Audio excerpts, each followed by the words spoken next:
latihan gak gitu banyak, tapi kita percayalah kita juga bisa dimampukan Tuhan untuk ibadah ini semua karena kemurahan Tuhan, teman-teman.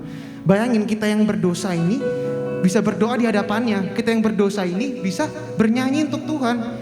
Dimana tuh kelihatannya tuh kita sebenarnya muka dua, kita kadang-kadang lakukan dosa, tapi di saat yang sama kita minta ampun ke Tuhan. Begitu najisnya kita lah di hadapan Tuhan lah.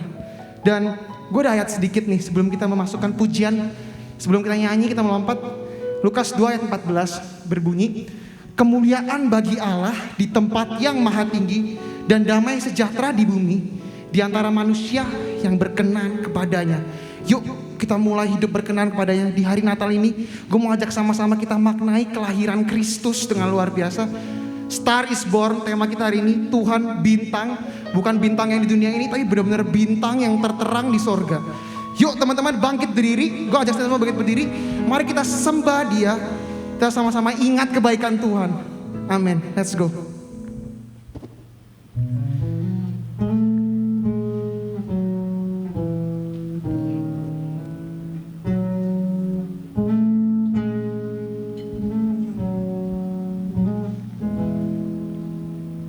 Hai mari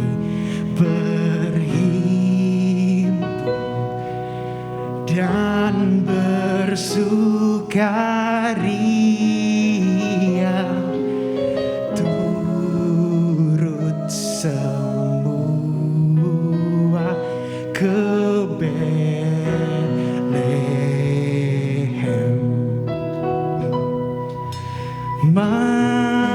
Marilah pandang Tuhan balas sorga, sembah dan puji sembah dan puji dia, sembah dan puji dia, Tuhan. Come on, joy to the world. Oh, joy to the world. Come on semua ya.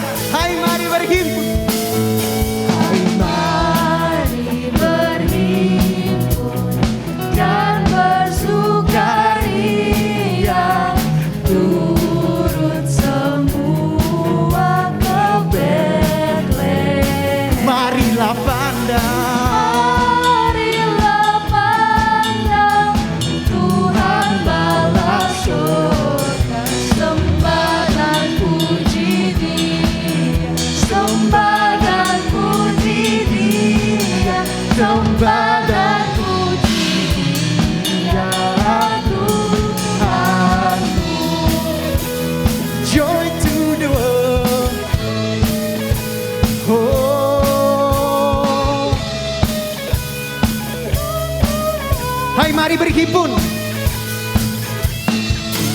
Hai mari berhimpun dan bersukaria, turut semua ke Betlehem. Marilah pandang, marilah pandang Tuhan balas sembah dan puji dia, sembah dan puji dia, sembah dan puji dia, sembah dan puji dia, Tuhan.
excelsis. In excelsis Deo, in excelsis Deo, in excelsis Deo. Beri kemuliaan buat Tuhan kita yang baik. Amin. Dia lahir untuk kami, Dia mati untuk kami, Dia bangkit bagi kami semua. Dia itu Tuhan kami. Dia itu Allah kami, Dia Raja di atas segala raja. Dia itu firman Allah Dia itu firman Allah yang turun ke bumi yang jadi sama dengan manusia. Dia Yesus obat kami, Dia Yesus Tuhan kami, Sang penebus juru selamat dunia. Sang penebus, Sang penebus. Sekali lagi, Dunia. Sang penebus. Sang penebus juru selamat dunia. Amin. Amin, amin, amin. Teman-teman boleh kembali duduk. Oke teman-teman, seperti judulnya teman-teman udah lihat, seorang anak telah lahir. Ya kita, ya apalagi ya kalau bukan itu yang kita rayakan ya, di mana di Natal ini ya Tuhan Yesus lahir, bukan orang lain lahir, bukan Albert yang lahir atau Edward yang lahir, tapi Tuhan kita Yesus Kristus lahir. Yuk, gue pengen lewat lagu ini kita memandang keagungan Tuhan sih liriknya ya. Penasehat ajaib, Allah yang perkasa, Bapa yang kekal, Raja damai. Tuhan itu lengkap, komplit dalam semua keadaan, dalam semua kondisi, dalam semua jabatan di dunia ini. Tuhan tuh menguasai semuanya teman-teman. Lewat lagu ini gue pengen ajak sama-sama kita ingat Tuhanlah Raja atas segala raja, dan Dia lahir di hari ini. Sama-sama ingat kembali yuk. Kita nyanyi sama-sama, seorang anak telah lahir.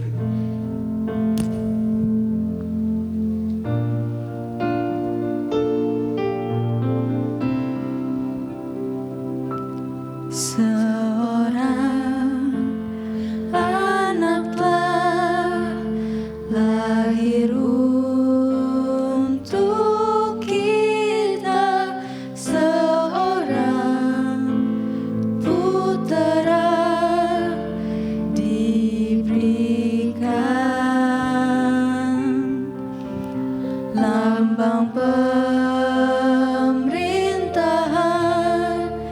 di atas bahunya, dan namanya pun disebut orang penasehat ajaib, Allah yang perkasa, Bapa yang kekal, Raja damai. Sebutlah Dia, Yesus Tuhan, Juru Selamat dunia.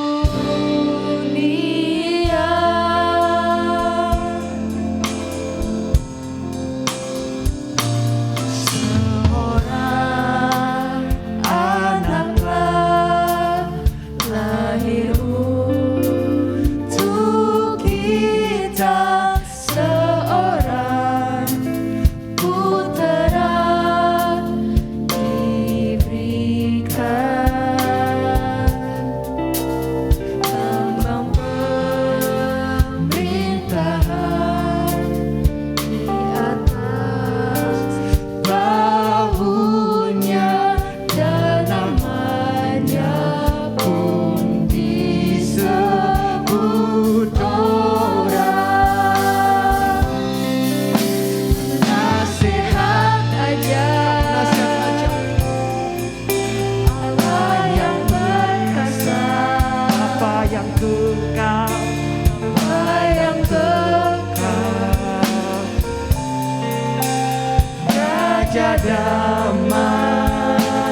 Allah yang perkasa, Bapa yang kekal, Bapa yang kekal, Raja damai. Raja damai. Amin. Sambutlah Dia, Yesus Tuhan, Juru Selamat dunia.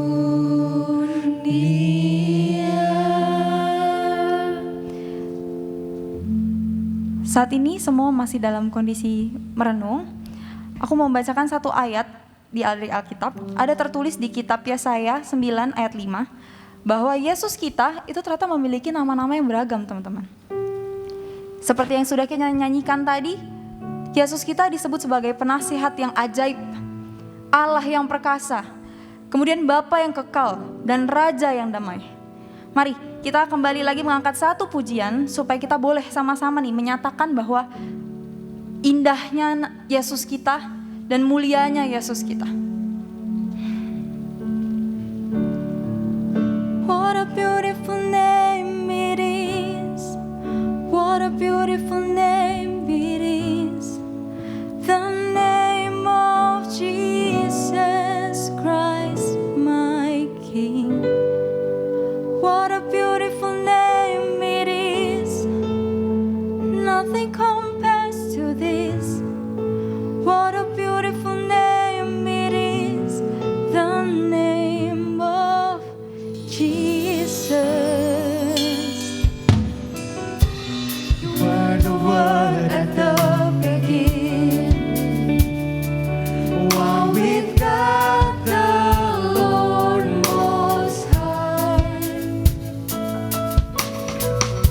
Your hidden glory in creation, now revealing you are Christ.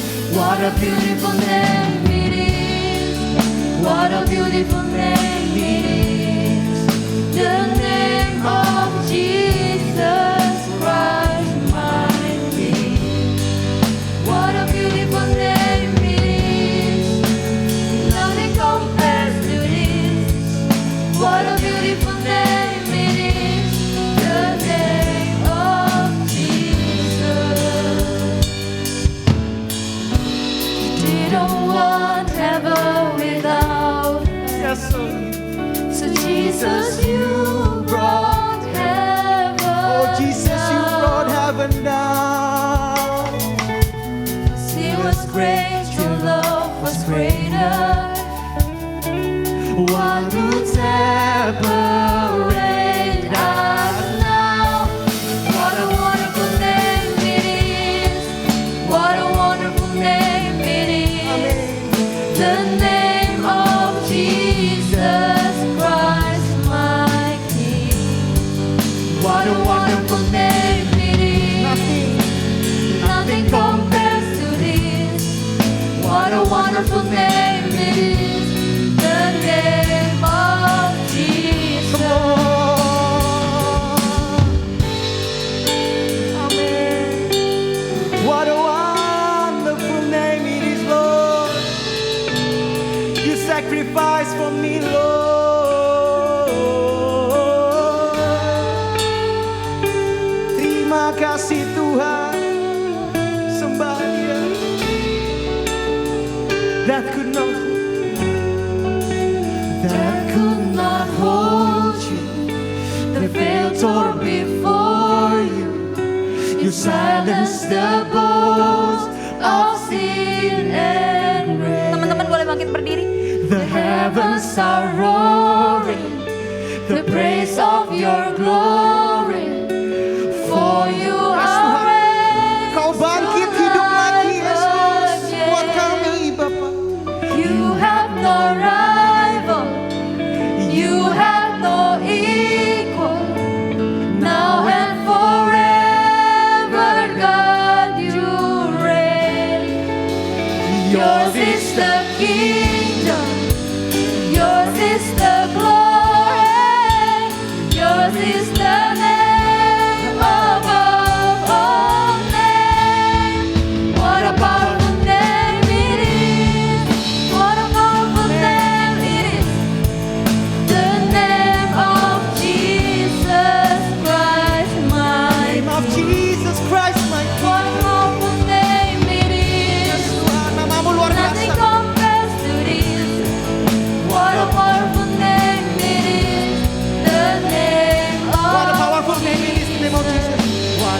powerful name it is, the name Sekali of lagi, come on, kita sembah. Jesus. What a powerful name it Nah, is, dipersilakan.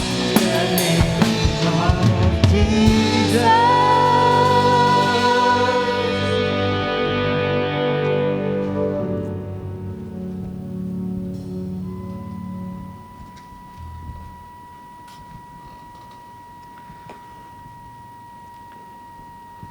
Mari kita bersatu di dalam doa. Benar Tuhan bahwa nama-Mu itu begitu berkuasa. Nama-Mu adalah nama yang menggetarkan. Di dalam nama-Mu itu kami bisa mengetahui yang Maha Rahim, yang Maha Penyayang. Tapi di dalam nama itu juga kami menemukan bahwa Engkau adalah seorang hakim yang adil. Ada begitu banyak hal yang dapat kami pelajari dari nama-Mu. Tuhan, sebentar lagi kami akan bersama-sama merenungkan firman-Mu, memohon belas kasihan dan pertolongan-Mu, kiranya Roh Kudus yang bekerja. Dan kiranya Engkau yang membimbing kami satu persatu, menyertai kami satu persatu, agar kami dapat sama-sama menggumulkan apa yang mau Engkau katakan kepada kami pada hari ini. Di dalam nama Yesus, kami bersatu berdoa, dan menggumulkan kehidupan kami. Amin. Oke, silakan duduk teman-teman sekalian.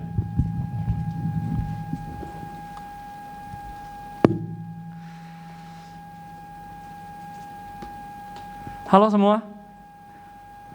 Shalom. Ya, sebelumnya perkenalkan dulu, nama saya Adrianus Yosia. Saya teman alma maternya dari Karvia ya, nggak tahu dipanggilnya Karvia atau? Oh kakak C, kakak. Gitu ya. Oke, jadi saya satu alma mater dari Karvia dan saat ini saya bekerja di tim self development di Sekolah Citra Kasih di Citra Garden. Jadi senang ya bisa bertemu teman-teman ya. Boleh nggak teman-teman kasih, wah nggak bisa senyum ya, pakai masker semua. Kadang jadi kayak asa aneh ya, rada aneh gitu kan. Ayo berikan senyum terbaik ke kiri kanannya. Nah sekarang pada pakai masker semua. Tapi boleh nggak berikan senyum yang terbaik pada teman kiri kanannya, walaupun tertutup masker? Atau boleh kasih tos begitu, tos gitu ya. Oh, oke, mantap banget. Gua suka gaya lu pada ya, keren. Nah, hari ini kita akan sama-sama menggumulkan ya, lebih tepatnya mendiskusikan satu tema yaitu seorang bintang telah lahir. Atau ya Inggrisnya a star is born, begitu, born. Nah, saya terjemahkan di dalam bahasa Indonesia. Dan kita akan sama-sama mendiskusikan tema ini diambil dari 3 ayat saja. Mari kita buka Yohanes pasal 1 ayat ke 45 sampai 46. Dan lalu ayatnya yang ke-51. Jadi Yohanes pasal 1 ayat 45 sampai ke 46. Nah lalu ke ayat yang 51 ya. Saya akan bacakan kita semua ya. Ayat 46. Kata Natanael kepadanya, mungkinkah sesuatu yang baik? Oh 45 dulu. Filipus bertemu dengan Natanael dan berkata kepadanya, kami telah menemukan ia yang disebut oleh Musa dalam kitab Taurat dan oleh para nabi, yaitu Yesus, anak Yusuf dari Nazaret.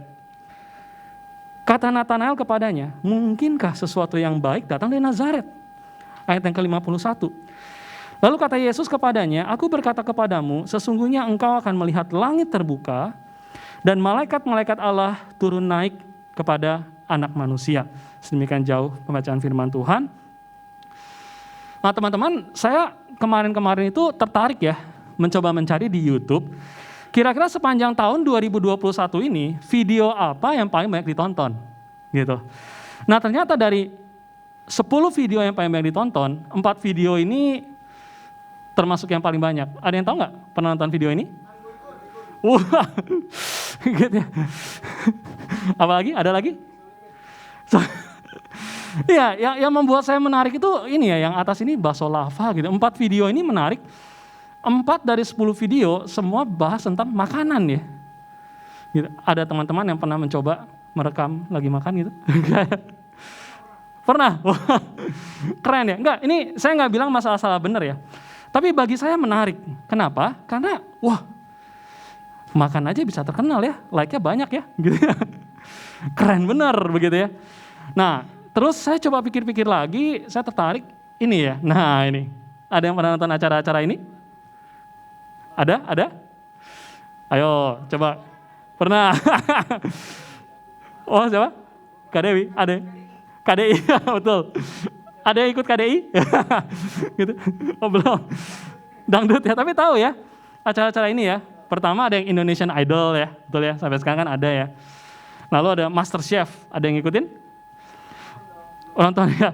Kalau saya pulang ke Bandung ya ketemu mama saya, biasa mama saya itu pasti ya setiap Sabtu malam ya kayaknya ya, pasti nonton ini gitu. Jadi pokoknya TV di rumah itu nggak bisa diganggu gugat ya. Anak-anak nonton YouTube misalnya, mama nonton TV gitu. Nggak bisa diganggu gugat begitu ya. Menarik sekali begitu ya. Lalu ya itu ada KDI, terus ternyata saya baru tahu ini saya dikasih tahu, ternyata ada X Factor ini ya. Begitu, dan saya juga baru tahu ada yang model ini juga ya, top model. Wih, gila ya.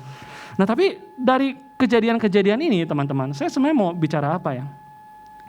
Saya coba merenung, ternyata bicara tentang zaman ini,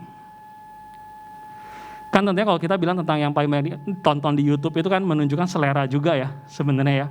Dan termasuk juga kompetisi-kompetisi ini, saya coba merenung ternyata zaman ini tuh zaman yang mencoba mencari bintang ya. Betul ya? Kenapa orang ikut-ikut acara ini sebenarnya? Mencari bintang. Betul ya? Biasa misalnya kalau kita lihat di acara penjurian gitu ya.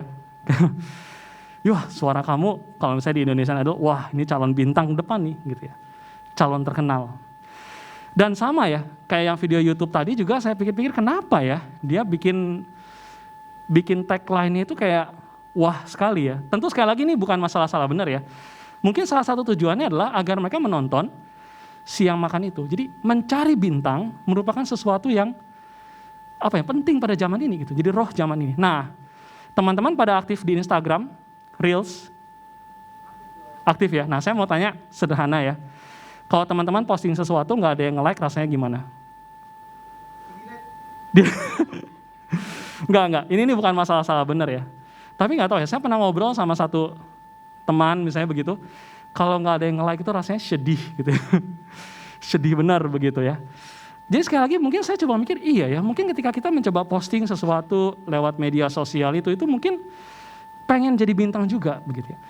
Nah, yang membuat saya menarik melihat acara tadi tuh gini ya tentu, mengapa seorang yang menjadi seorang bintang ya? Kenapa? Ya mungkin ini terkenal, pengen punya banyak uang misalnya begitu, menyalurkan bakat, dan it's fine, nggak ada masalah gitu. Nah terus saya rasa juga dari video-video tadi ya, terus misalnya dari kejadian-kejadian kayak orang-orang yang ikut kompetisi-kompetisi itu, mereka juga saya pikir ini ya, bisa kita pelajari kehidupannya. Sepakat ya? Ada yang pernah coba menelusuri misalnya, orang yang menang kompetisi gitu, kehidupan dia bagaimana misalnya begitu? Ada yang suka nggak? Enggak? Kalau saya sih kadang-kadang suka ikut-ikutin aja gitu, masa lalu dia bagaimana, kenapa dia ikut kompetisi itu. Setiap orang-orang yang ikut kompetisi itu ternyata punya semacam ini ya, kegigihan, ketangguhan, perjalanan hidup, dan plus-plusnya lah ya. Nah, terlepas dari ini semua, saya jadi terpikir pertanyaan ini ya. Sadarkah kita bahwa Natal itu menyiratkan satu pesan bahwa ada seorang bintang di atas segala bintang telah lahir? Pernah kepikir nggak teman-teman? Tadi mungkin MC pernah bilang ya, Yesus itu katanya bintang di atas segala bintang, maha bintang lah gitu. Nah mari kita sama-sama merenungkan ini. Jadi maksud saya gini, kalau memang zaman ini salah satu istilahnya roh zaman ya, satu kerinduan besar pada zaman ini untuk menjadi bintang misalnya ya. Jadi maksud saya nggak salah loh kalau kita mau jadi influencer misalnya. Kalau kita misalnya mau coba tembus itu ya, acara-acara kayak tadi nggak masalah. Cuman bintang yang seperti apa ya yang harusnya kita hidupi gitu. Lalu misalnya pertanyaan berikutnya berhubungan dengan ini, kalau memang Yesus adalah bintang dari segala bintang, maka model seperti apa yang dapat kita ikuti dari Yesus? Gitu. Ini membuat saya jadi banyak berpikir begitu ya mengenai ini. Nah, mari kita sama-sama lihat ini ya. Nah, tentu sebelum bicara tentang apa yang dapat saya ikuti dari Yesus, menurut saya pertanyaan yang paling penting, paling awal adalah Dari mana kita tahu dia itu bintang di atas segala bintang? Betul ya? Apa yang membuat kita dapat bilang bahwa dia tuh betul-betul bintang di atas segala bintang? Gitu. Ini kan pertanyaan harus dijawab dulu ya, sebelum kita bisa bilang tentang yang tadi, keunikan tentang Yesus. Nah, saya ingin coba-coba melihat keunikan dari Yesus, dia sebagai bintang dari segala bintang itu ada di ayat yang ke-51 yang kita baca tadi. Di ayat ini ya, langit terbuka dan malaikat-malaikat Allah ini ya, naik turun kepada anak manusia.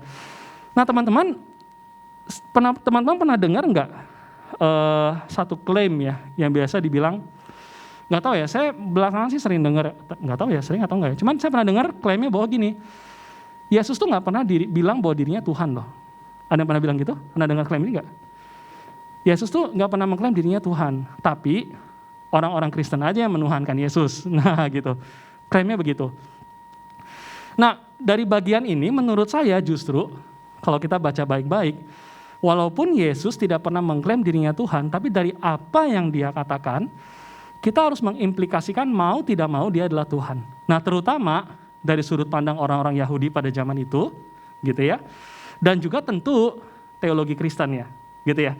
Jadi implikasinya, walaupun dia nggak bilang langsung, tapi implikasinya tuh demikian. Nah, makanya saya pengen kita sama-sama lihat dulu, kalau ayat ini, yang 51 ini ya, ada 3 konteks penting sebenarnya yang mendasari pembacaan ini. Nah, ini akan sangat teknis sekali, begitu ya. Bagiannya teknis, maksudnya teknis tuh saya bakal coba menghubungkan dengan ayat-ayat yang sebelumnya Perjanjian Lama. Jadi tolong bersabar begitu ya.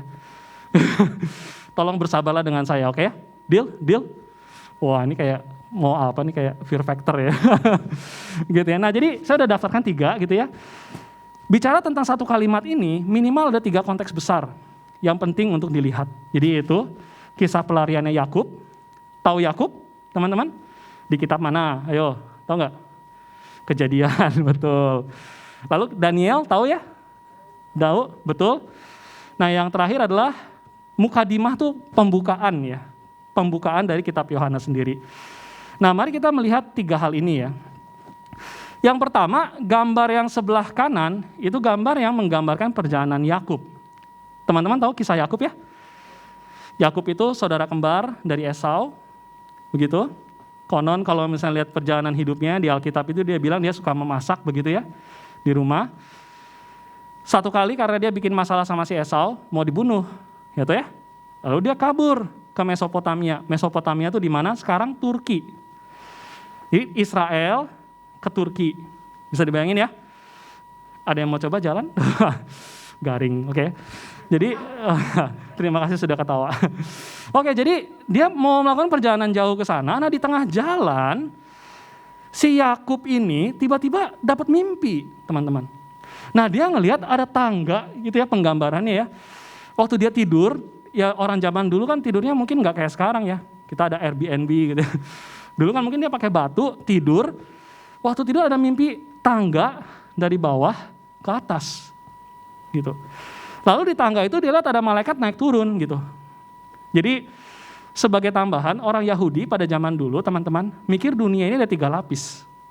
Jadi kalau teman-teman senang karya-karya medieval ya, tau kayak Dante misalnya begitu, ada yang pernah baca? Lupa deh baca apaan sih. Jadi dunia sampai medieval mereka bilang dunia itu ada 3 lapis. Jadi di atas surga gitu ya, ada lubang kecil buat turunnya malaikat gitu.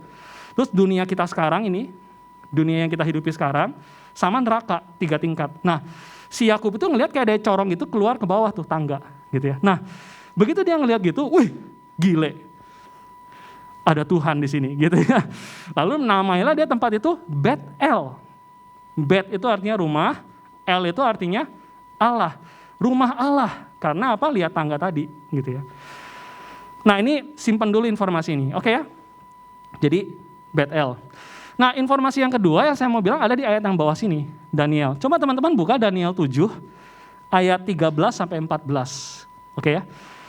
Nah, ayat ini ayat yang penting sekali sebenarnya karena kata frasa anak manusia. Begitu. Jadi teman-teman kalau baca Injil sinoptik, tahu Injil sinoptik ya? Matius, Markus, Lukas. Ini disebut Injil sinoptik. Nah, kalau teman-teman baca Injil sinoptik itu banyak kata anak manusia begitu. Nah, itu kaitannya ke Daniel. Nah, kalau baca Daniel, teman-teman, coba lihat deh. Baca ya. Jadi ceritanya si Daniel ini, dia dapat mimpi, penglihatan. Lalu di dalam penglihatan itu dia lihat yang namanya yang lanjut usianya. Jadi bayangin penggambaran orang-orang ya. Kita nggak pernah tahu Daniel bermimpi seperti apa. Tapi dalam penggambaran itu Daniel ngelihat kayak katakanlah kayak orang tua duduk di atas tahta gitu ya. Lalu ada seorang yang menyerupai anak manusia. Sekali lagi ya, menyerupai anak manusia, disebut anak manusia itu.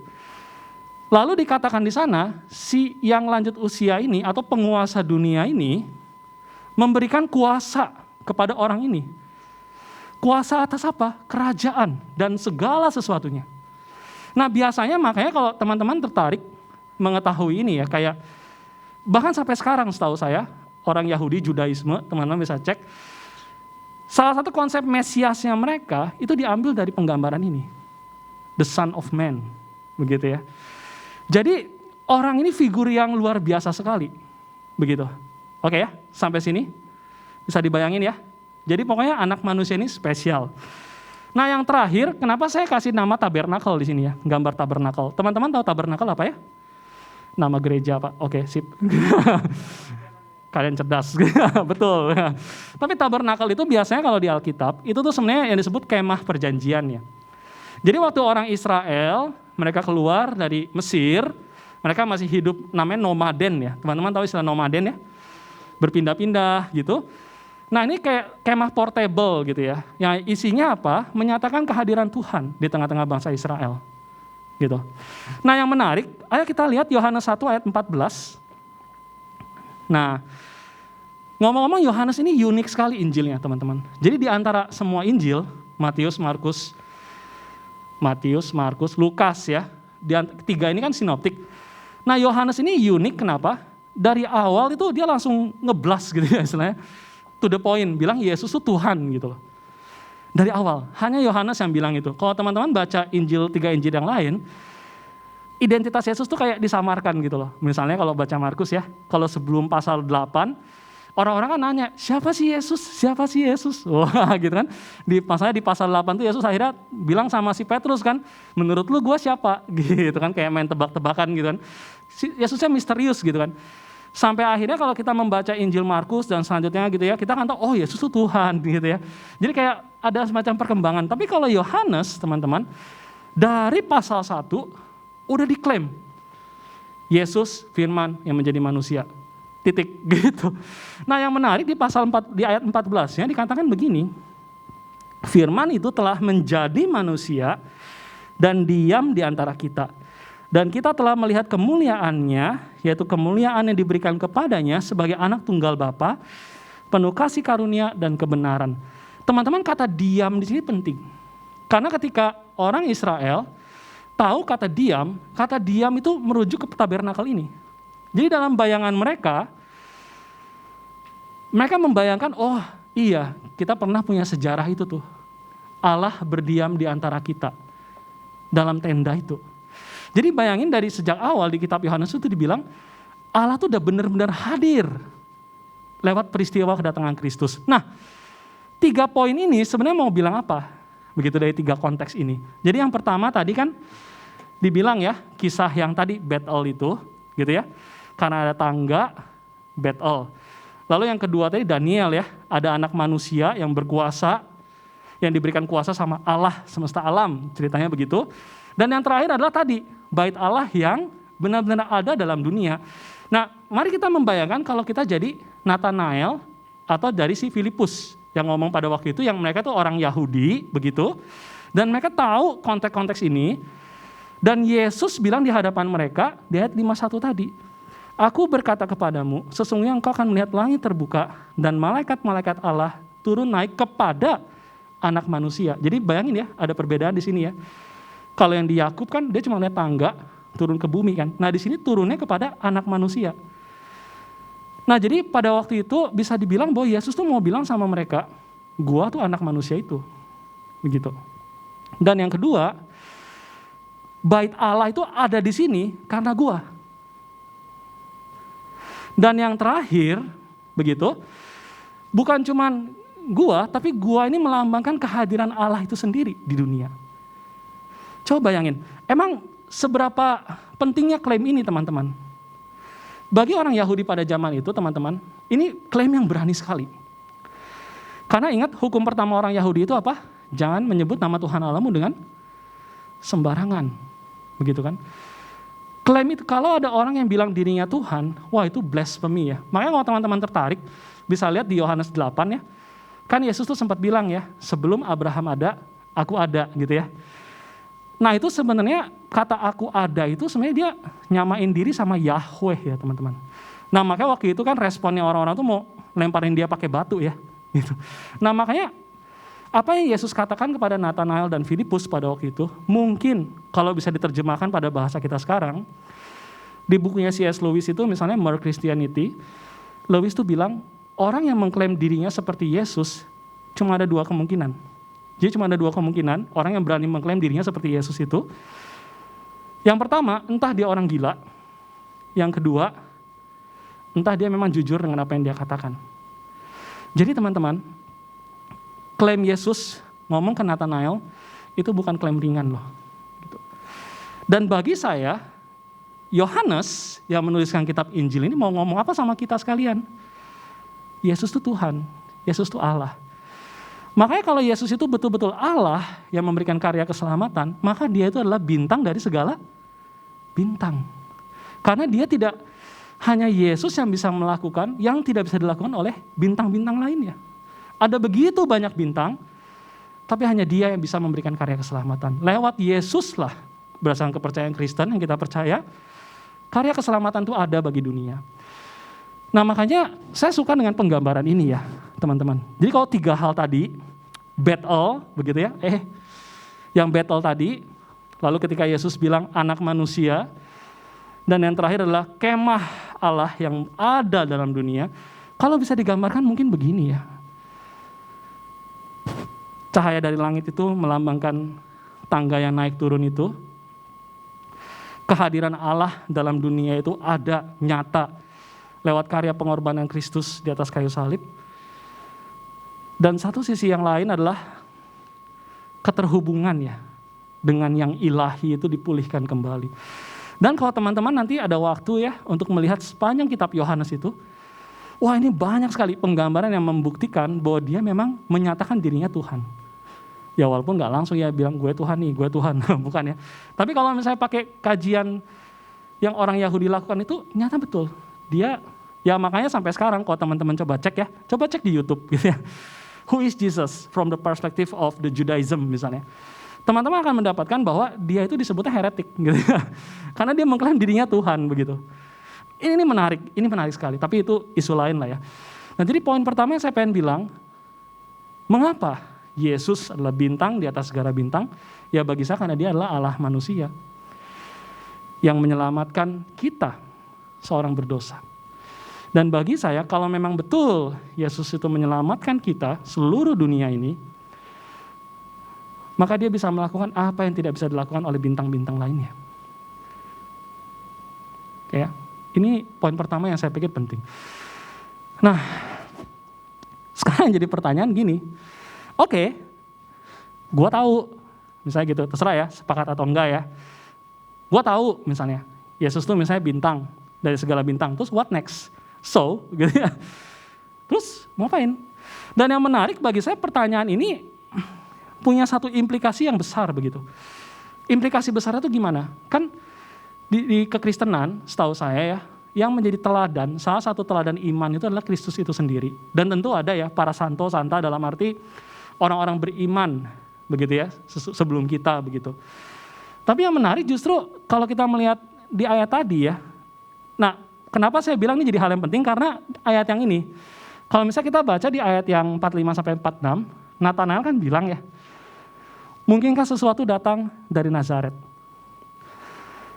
Di sini saya mau bilang sesuatu ya. Yesus ini bintang, Allah manusia, tapi aneh. Sekali lagi ya. Yesus ini bintang dari segala bintang, tapi aneh. Kenapa keanehannya? Ya ini kita bisa lihat dari responnya Nathanael kan. Dan pertanyaan sekarang, kenapa Nathanael itu sampai bilang apa yang bagus dari Nazaret? Jadi bayangin gini ya. kayak percakapan Nathanael itu kayak misalnya satu kali saya bilang sama kalian, gila loh, tahu nggak? Udah lihat influencer ini nggak? Dia keren banget loh, idenya talk chair. Terus kalian bilang, bagusnya apaan? Kagak bagus, gitu kan? Kira-kira begitulah gitu. Nah, apa yang membuat Nathanael itu sampai bilang apa yang bagus sih di Nazaret? Nah, yang pertama alasannya di peta ini, teman-teman. Nah, peta yang sebelah kiri ini itu peta Nazaret ya. Itu ada Nazaret itu ya. Kelihatan nggak? Kelihatan? Bagus. Berarti mata kalian masih bagus. Apa sih? Nah, peta yang kanan ini peta jalur perdagangan, teman-teman. Dunia kuno. Nah, perhatikan yang warna ungu ini ya. Ada yang kelihatan warna ungu nggak? Nah, bangsa Israel ini sebenarnya kalau teman-teman cari di kitab Raja-Raja, itu ada yang namanya, apa itu namanya? King's Highway ya, atau ya itulah jalan raja atau apa ya. Nah, itu semacam jalur perdagangan, teman-teman. Nah, jadi kalau lihat petanya ya, memang ada yang nyusur gurun yang warna coklat itu, tapi kebanyakan orang-orang itu ngelewatin yang namanya daerah bulan sabit yang seperti ini nih. Dari sini ke situ. Itu wilayah, kalau teman-teman perhatikan, wilayah non-gurun yang ada di wilayah Peninsula Arab. Gitu. Kalau nggak percaya, cek sendiri. Gitu. Itu jadi wilayah bulan sabit itu, begitu ya. Dan biasanya orang-orang kalau misalnya mau dari Mesopotamia atas, atau Irak sekarang, Turki atas, mau ke Mesir yang sekarang, biasanya mereka tuh paling aman lewat yang tengah ini, lewat Israel. Perhatikan, Yerusalem itu nggak dilewati sama garis ungu itu. Ya. Nazaret itu dilewati sama garis ungu itu. Sebenarnya kalau misalnya dikecilin. Nah, lalu apa pentingnya ini, teman-teman? Nah, waktu saya pertama kali ke Jakarta, teman-teman, saya dapat meme ya. Memenya tuh bilang begini, ada dua anak, papa sama anak gitu kan. Anak bilang, "Pak, saya lihat foto cewek cantik di Tumblr," katanya, atau apa gitu kan. Oh gitu. Lalu si anaknya bilang, "Tapi ceweknya dari Bekasi," katanya gitu. Gitu ya, lalu papanya bilang, "Cari yang dekat aja, Dek." Nangkep maksudnya ya? Ini nggak tahu kenapa tahun 2014, tahu nggak Bekasi itu dulu diejek-ejek gitu, sempet kan? Nah, kenapa diejek? Karena jauh begitu ya, macet gitu. Ya ini pro kontra ya. Tapi sebenarnya orang Yerusalem ini melihat orang Nazaret juga mirip seperti itu. Karena wilayah Nazaret ini, kota Nazaret dilewatin jalur perdagangan, otomatis ada banyak orang asing yang datang ke sana berdagang gitu ya. Nah, menurut kepercayaan orang Yahudi pada waktu itu, semakin jauh dari Yerusalem, begitu ya, artinya tempat itu semakin tidak suci. Kenapa? Karena di Yerusalem ada bait suci ya. Tapi semakin dekat dengan Yerusalem, maka wilayah itu semakin kudus. Nah, semakin ke Yerusalem, semakin sedikit orang asingnya. Tapi semakin jauh dari Yerusalem, terutama ke wilayah perdagangannya, makin banyak orang asingnya. Artinya apa? Wilayahnya tidak kudus. Dapatkah kau membayangkan ketika Nathanael mendengarkan Filipus yang bilang, "Hei, saya ketemu Mesias, penyelamat kita dari Nazaret." Wah, gitu ya. Mungkin Nathanael bakal bilang, "Yang benar aja. Kalau Allah mau menyelamatkan kita, harusnya dari Yerusalem dong. Masa dari Nazaret? Tempat kotor. Latar belakang orang yang masuk situ track recordnya jelek. Nggak mungkin dong Allah pakai orang seperti itu." Alasan kedua, sebenarnya alasan teologis, teman-teman. Jadi yang kedua, misalnya dibilang, ini ya, di ayat 46 itu dikatakan anak Yusuf ya. Berdasarkan teologinya orang Yahudi pada zaman itu, Mesias atau raja yang berkuasa itu anak Daud. Entah bagaimana caranya dapat di-track tuh ke keturunan Daud. Lah ini Yusuf. Siapa Yusuf? Tukang kayu. No one.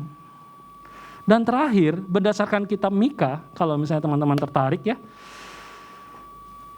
Mesias itu seharusnya datang di Bethlehem. Nah, kalau teman-teman lihat peta di bagian belakang Alkitab, Bethlehem itu di bagian selatan, Nazaret itu bagian utara. Ya kan? Jadi bisa dibilang ketika Nathanael mendengarkan Filipus ngomong, "Hei, gue ketemu Mesias." Mungkin dia bilang, what the heck? What the hell? Nggak mungkin. Nggak mungkin sang penyelamat, sang Allah itu datang dari tempat kotor hina itu. Nonsense. Tapi kalau kita melihat sepanjang kisah yang diceritakan oleh Yohanes dan juga Injil-Injil sinoptik lain, kita tahu bahwa Yesus itu benar-benar Tuhan misalnya. Nah sekarang sampai titik ini, bisakah teman-teman lihat perbedaannya? Gitu ya. Dia bintang di atas segala bintang, tapi kok punya latar belakangnya cacat ya? Gitu. Sekarang sebagai pembanding ya, teman-teman ada nggak hal-hal yang mau teman-teman tutupi? Misalnya gini ya, kalau wawancara kerja ya, mungkin nggak teman-teman misalnya ngomong di tempat wawancara itu, iya tuh papa mama gue punya track record kriminal misalnya gitu ya. Ada nggak yang begitu? Pernah nggak mencoba? Atau misalnya ketika teman-teman bekerja begitu ya, lalu bilang misalnya, iya tuh gue baru nonton video porno tadi tuh, wow gitu ya, Indahoy kan, asik tuh, iya baru tuh di toilet tuh gitu saya, ada nggak? Atau misalnya kayak teman-teman pernah nggak mengaku di depan publik misalnya, iya tuh lu tahu nggak, gue dulu pernah nyolong tuh, misalnya gitu, track record kan? Dan ini masalahnya yang Yesus lakukan, track record dia tuh bisa dilihat sama semua orang begitu.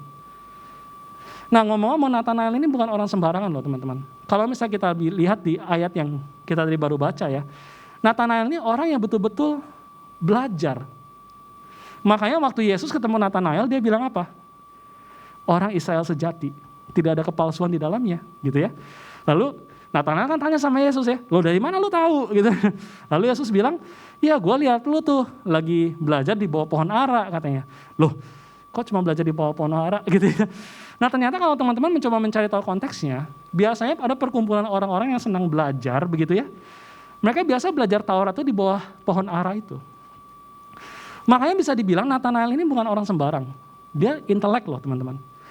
Jadi ketika dia meragukan Yesus, ada dasarnya.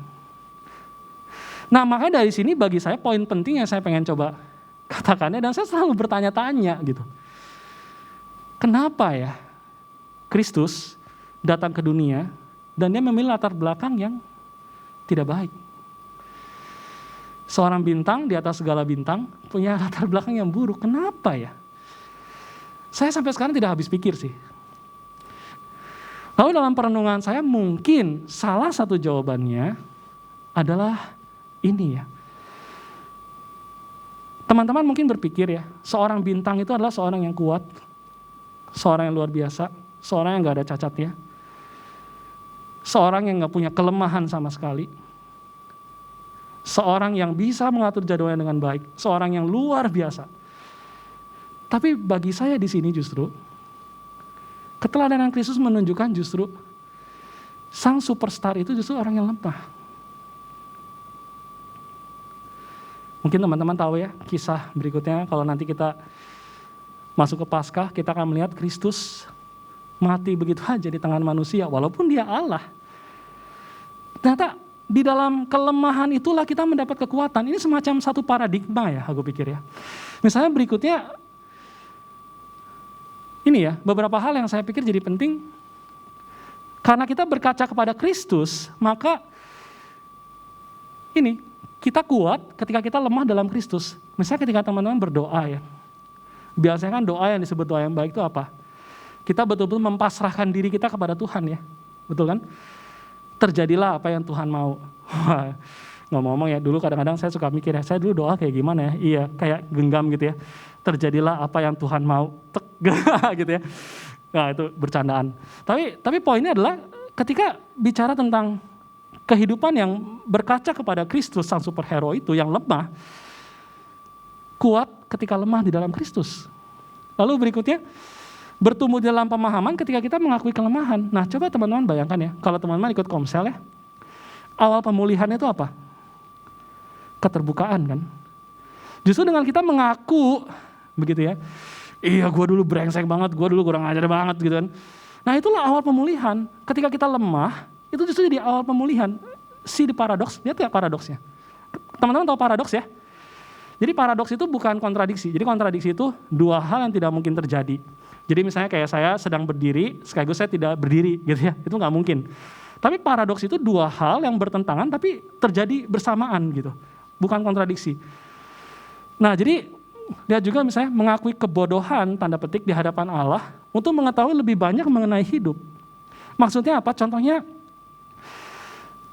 pernah nggak teman-teman ya, misalnya lagi hidup ini gitu ya, ngerasa saya bisa ngelakuin apa saja begitu ya, tiba-tiba mentok.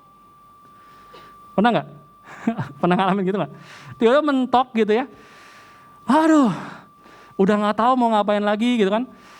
Akhirnya mungkin kita datang tersungkur di hadapan Tuhan, iya Tuhan gue bego, gue nggak tahu apa-apa, iya gue salah gitu kan. Jalan terbuka begitu. Pernah mengalami itu nggak? Pernah? Atau jangan apa yang saya katakan ini terlalu abstrak? Pernah nggak? Tapi coba perhatikan nilai dari situ kan, kita mengakui kebodohan kita, tanda petik ya, kelemahan kita, kesalahan kita, agar kita bisa mengetahui sesuatu yang lebih besar lagi. Dari situ kita belajar sesuatu. Oh iya, gue sombong ya. Iya, harusnya waktu itu gue gak kayak gini ya. Iya, harusnya gue gitu ya. Lihat gak paradoksnya?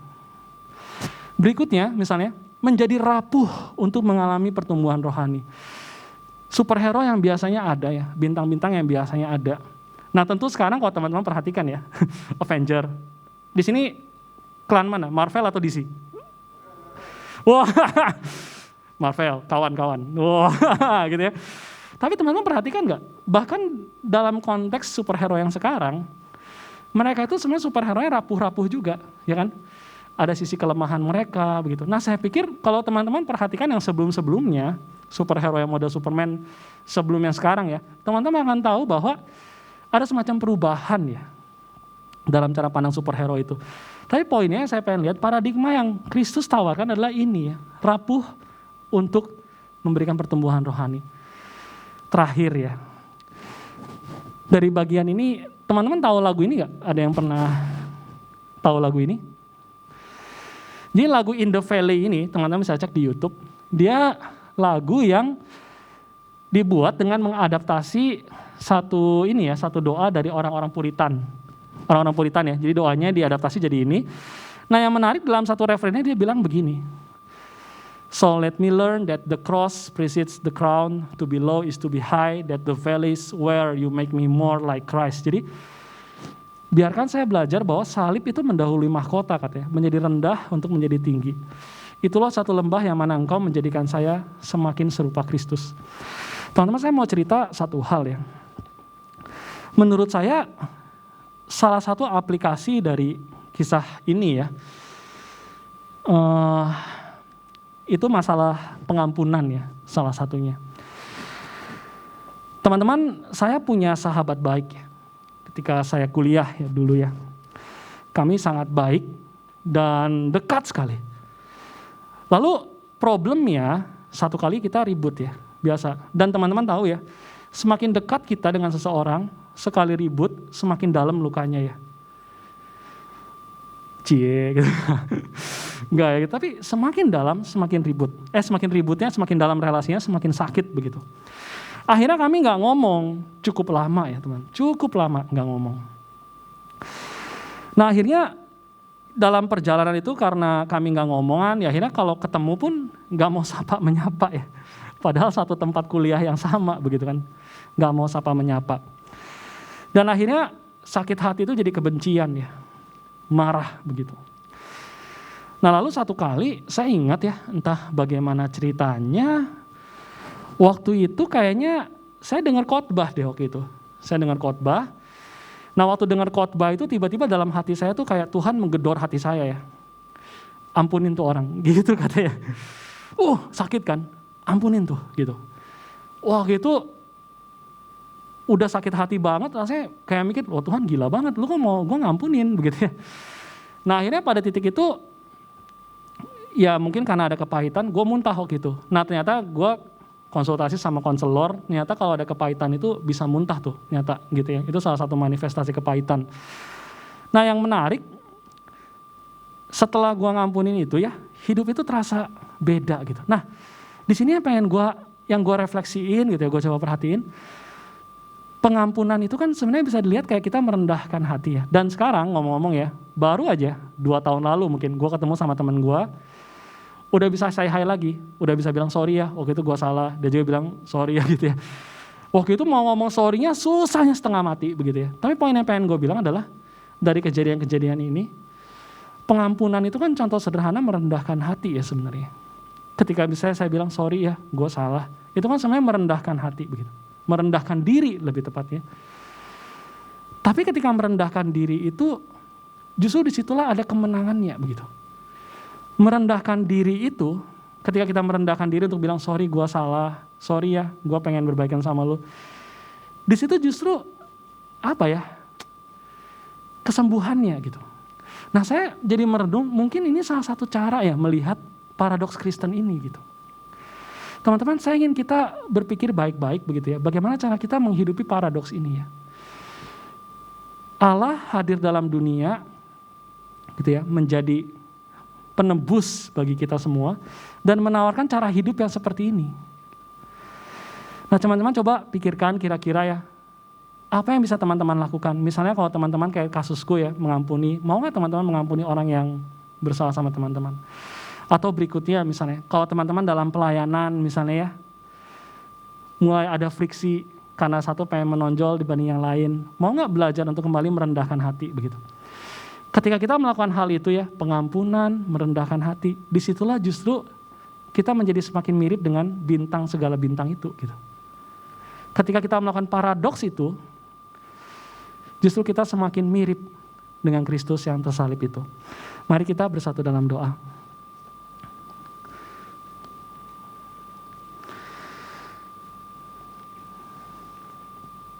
Ya Tuhan Allah, terima kasih atas segala berkat-Mu dan penyertaan-Mu. Kami memohon belas kasihan dan pertolongan-Mu Tuhan, agar Engkau terus menyadarkan kami untuk melakukan, menghidupi Kristus, Sang Allah yang menjadi manusia, yang menjadi bintang dari segala bintang itu, tapi ternyata mempunyai cara hidup yang penuh dengan paradoks itu. Kiranya Engkau memampukan kami untuk merendahkan hati kami setiap saat untuk menjadi semakin lebih mirip lagi dengan Engkau.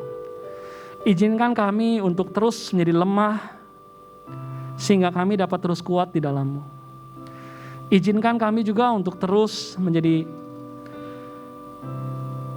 semakin rapuh agar kami dapat terus menjadi lebih kuat di dalam-Mu. Kiranya Engkau yang memberikan kami kekuatan untuk menghidupi jalan yang Engkau tempuh, yaitu sebagai Sang Bintang yang telah menunjukkan jalan yang berbeda kepada kami. Memohon belas kasihan dan pertolongan-Mu dalam kehidupan kami ya Tuhan. Memohon pertolongan-Mu. Dalam nama Tuhan Yesus kami berdoa. Amin.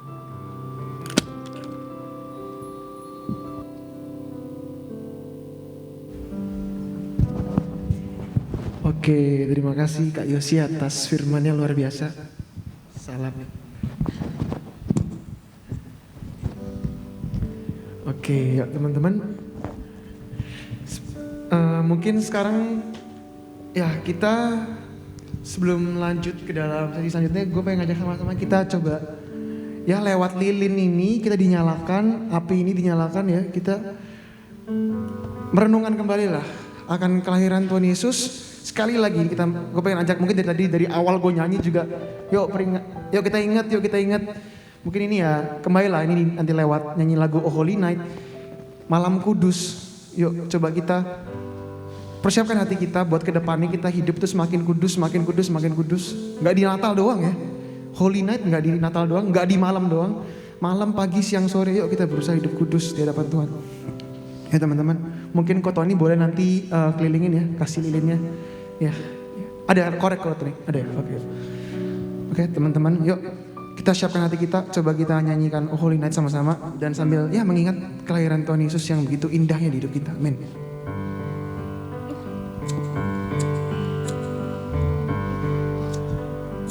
Oh holy night, the stars are brightly shining. It is the night of our dear Savior's birth. It is the night, Lord. Lord,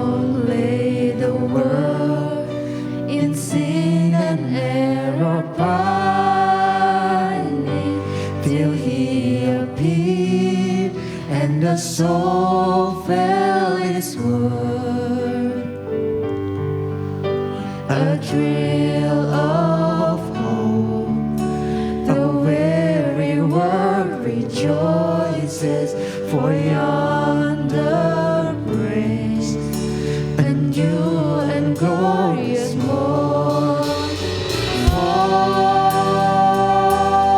on your knees, oh, hear the angels' voices, oh, night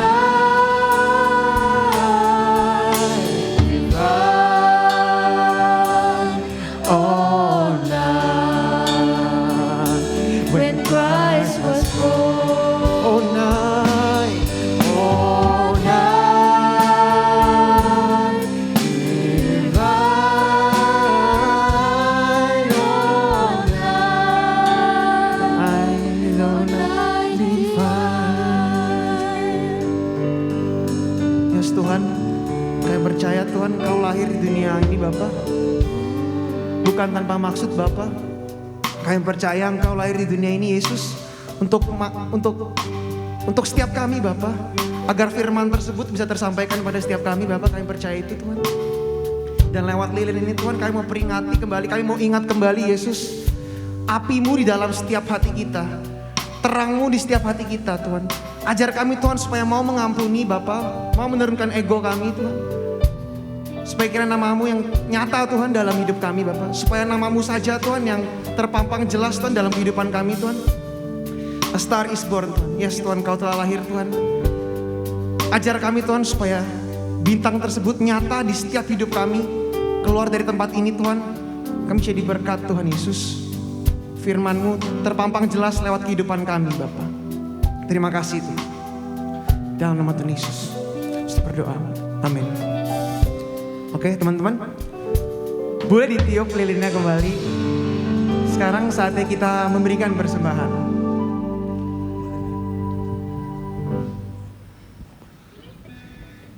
Teman-teman, sebelum kita melakukan persembahan, mari kita ingat kita memberikan persembahan bukan karena kami ingin mendapatkan sesuatu dari Tuhan seperti berkat, imbalan, dan lain-lain. Namun karena terlebih dahulu Tuhan sudah memberikan begitu banyak untuk kami. Marilah kita bersatu dalam doa. Ya Bapa, terima kasih atas penyertaan-Mu yang tak henti-hentinya Kau curahkan kepada kami.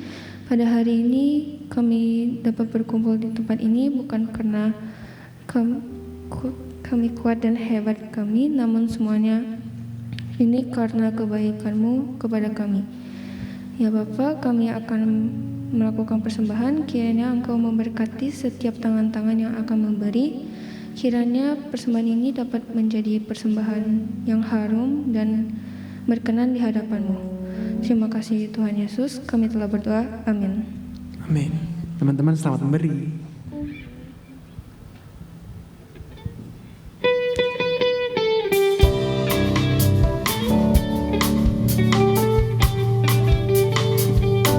Feliz Navidad, Feliz Navidad, Feliz Navidad, próspero año de felicidad. Feliz Navidad, Feliz Navidad, Feliz Navidad, próspero año de felicidad. I wanna wish you a Merry Christmas. I wanna wish you a Merry Christmas. I wanna wish you a Merry Christmas from the bottom of my heart. I wanna wish you a Merry Christmas. I wanna wish you a Merry Christmas.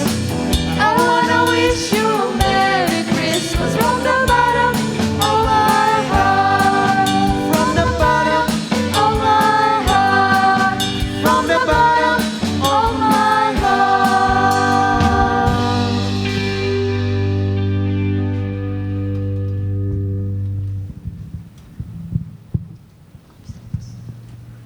Arifia boleh memimpin dalam doa syafaat.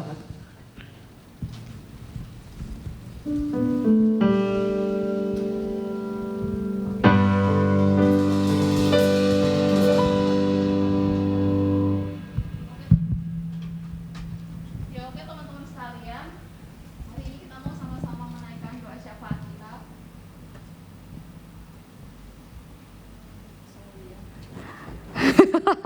Ini saya yang katrok, maaf. Nggak pernah pakai mic yang ini.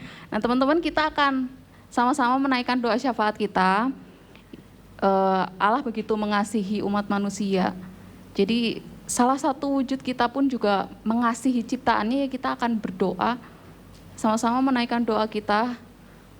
Kita berdoa untuk orang-orang di sekitar. Nah salah satunya yang pertama kita mau menaikkan doa syafaat untuk kasus COVID yang terbaru ya, varian Omikron udah masuk ke Indonesia dan beberapa petugas di Wisma Atlet juga beberapa terkena.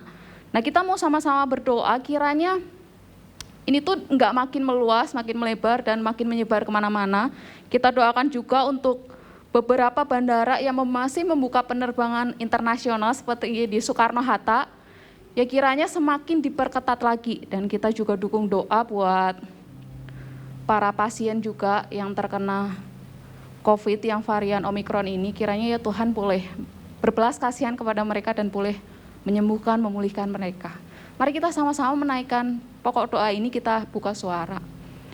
Bapa di surga, saat ini kami datang kepadamu, kami bersehati berdoa menyerahkan untuk kasus COVID di Indonesia. Baru-baru ini kami boleh mendengar berita bahwa varian Omikron sudah masuk di Indonesia. Kami terus memohon Tuhan yang boleh menolong agar ini tidak semakin tersebar luas kemana-mana, dan juga biarlah pemerintah juga boleh diberikan hikmat untuk tanggap, untuk boleh semakin memperketat demi menekan penyebaran COVID varian Omikron ini.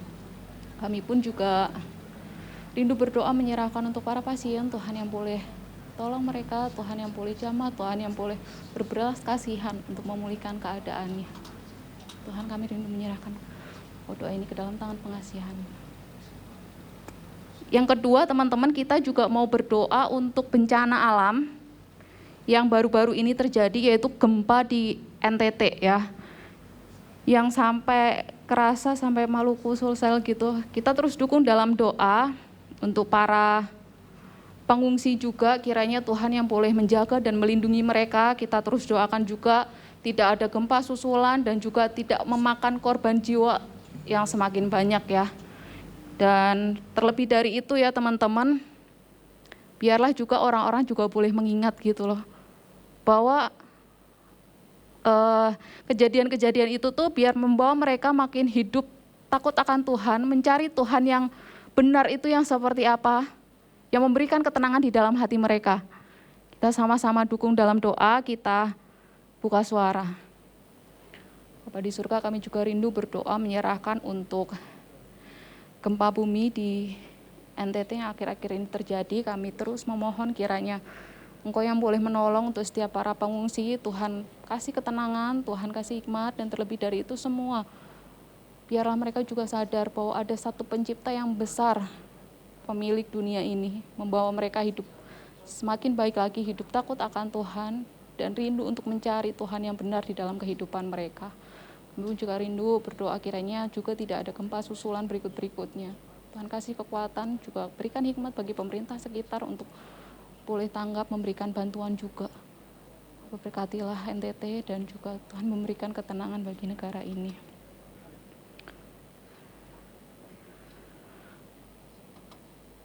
Berikutnya juga kita sama-sama berdoa, buka suara untuk pelayanan misi.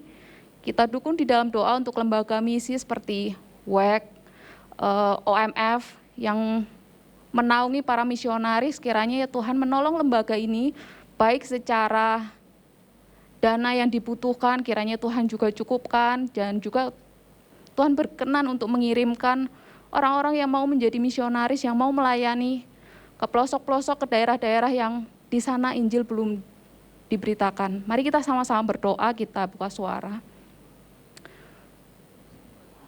Bapak, kami juga rindu berdoa menyerahkan untuk pelayanan misi, lembaga-lembaga misi.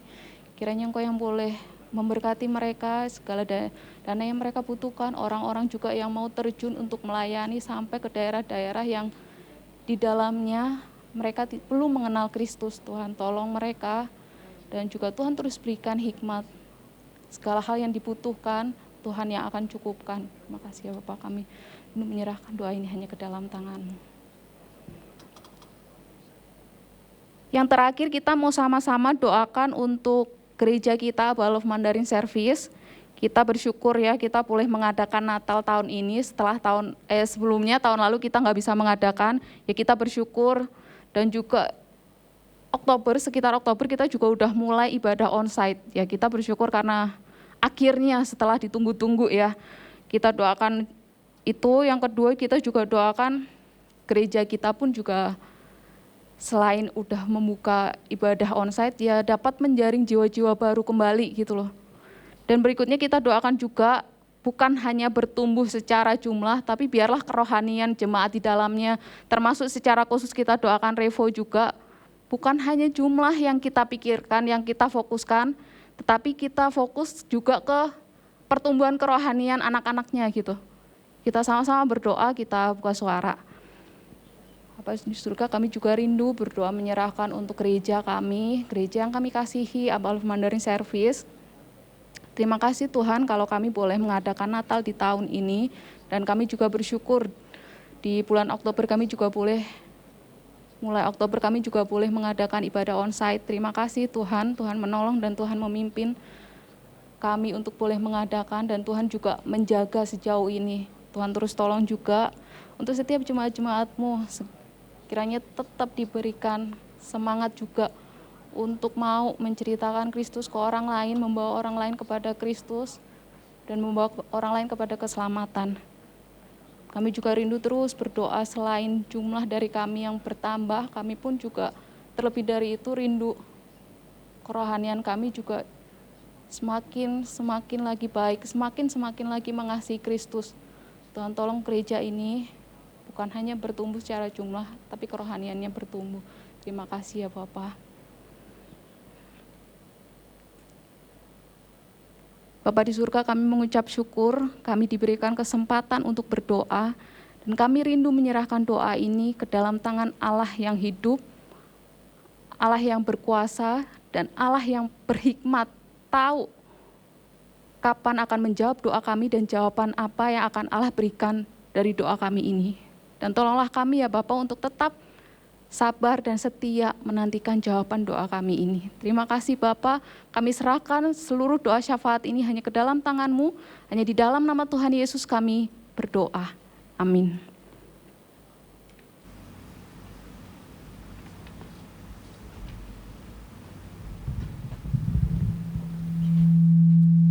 Oke teman-teman.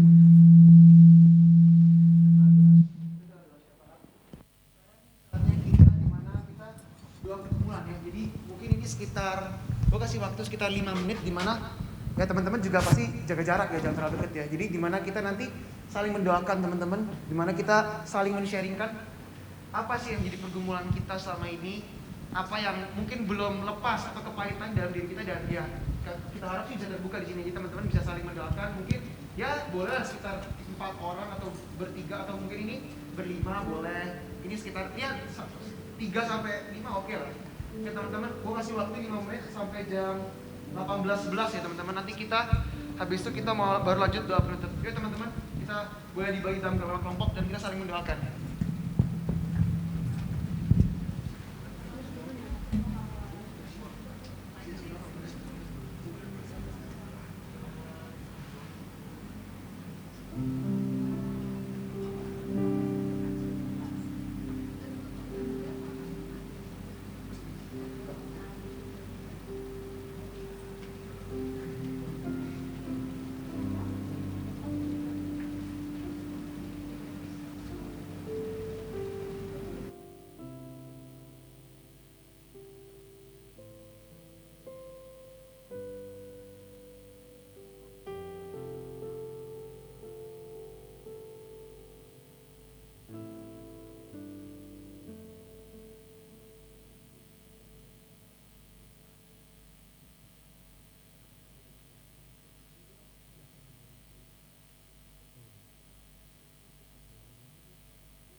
Cek, oke. Kayaknya udah 16. Cek, oke. Tes, oke. Oke, teman-teman. Udah jam 16.13, lebih 2 menit, nggak apa-apa. Oke, sekarang mungkin Kak Arvia boleh naik dulu untuk doa penutup. Oke teman-teman, udah didoakan ya, semoga apa yang teman-teman doakan ya bisa diusahakan ya, nggak cuma sekedar diusahakan dan ya semoga Tuhan berkehendak. Oke, Kak Arvia boleh memimpin kita dalam doa penutup.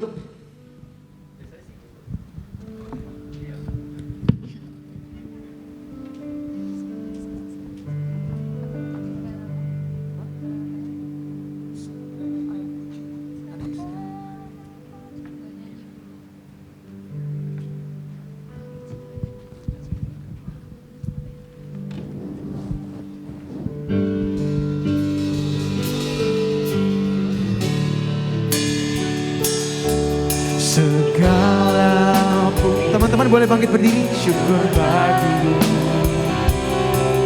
ku tinggikan namamu, kemuliaan hanya bagimu. Terpujilah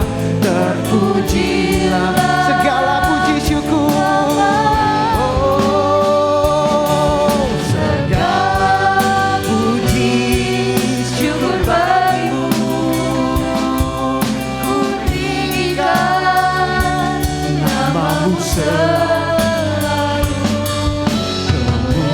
Kemuliaan hanya bagimu. Terpujilah namamu, terpujilah namamu. Teman-teman, kita bersatu di dalam doa. Bapa di surga, kami mengucap syukur Engkau boleh memimpin ibadah perayaan Natal hari ini dari awal sampai kami ada di penghujung ini. Bapa, tolong setiap kami, biarlah setelah kami mendengarkan firman-Mu, kami bisa belajar menghidupi kehidupan seorang bintang yang maha besar itu. Hidup seperti Kristus, dan kiranya Allah Roh Kudus yang akan memampukan kami, bukan hidup selayaknya bintang di dunia ini, tapi kami mau hidup seperti Kristus. Dan teman-teman sekalian, arahkan hati kalian kepada Tuhan dan terimalah berkat Tuhan. Tuhan memberkati kita dan melindungi kita. Tuhan menyinari kita dengan wajah-Nya dan memberi kita kasih karunia. Tuhan menghadapkan wajah-Nya kepada kita dan memberi kita damai sejahtera. Mulai saat ini sampai Kristus datang kedua kalinya. Amin. Amin. Terima kasih Kak Arvia. Oke teman-teman, ada sedikit pengumuman sebelum kita menyudahi. Dan jangan lupa, tadi main games ada yang menang. Nanti ada. Oh teman-teman boleh duduk mungkin biar gak usah dengerin saya berdiri. Saya gak usah dihormati.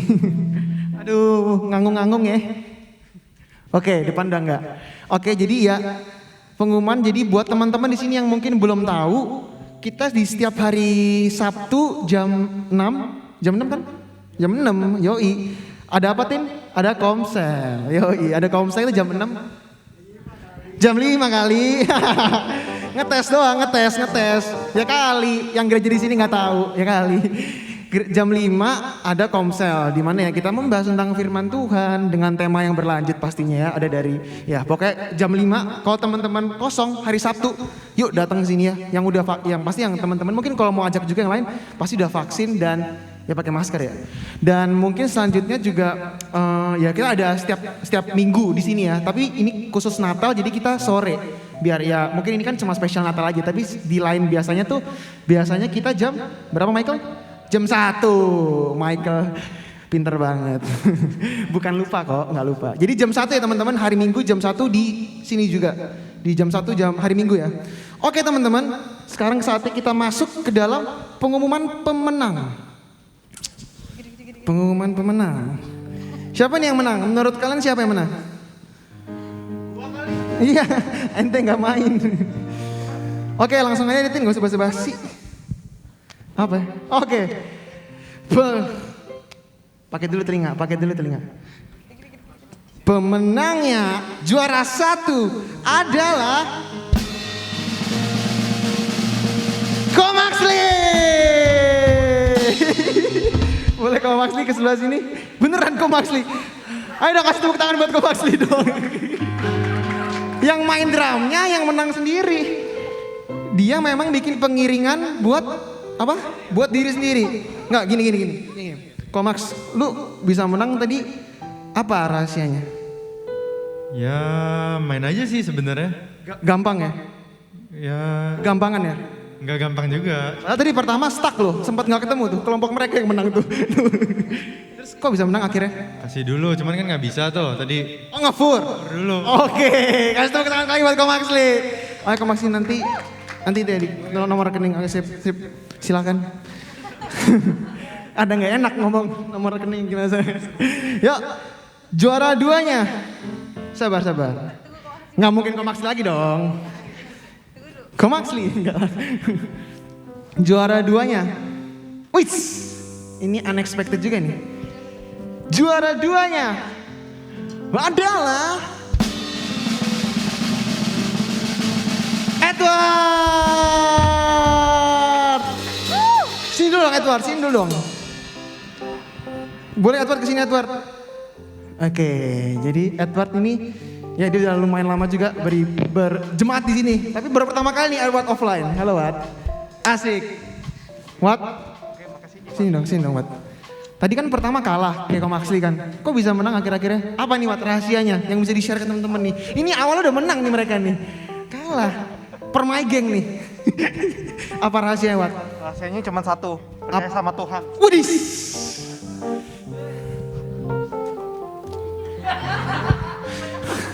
Mas Wat, emang nggak salah gue temenan sama Edward.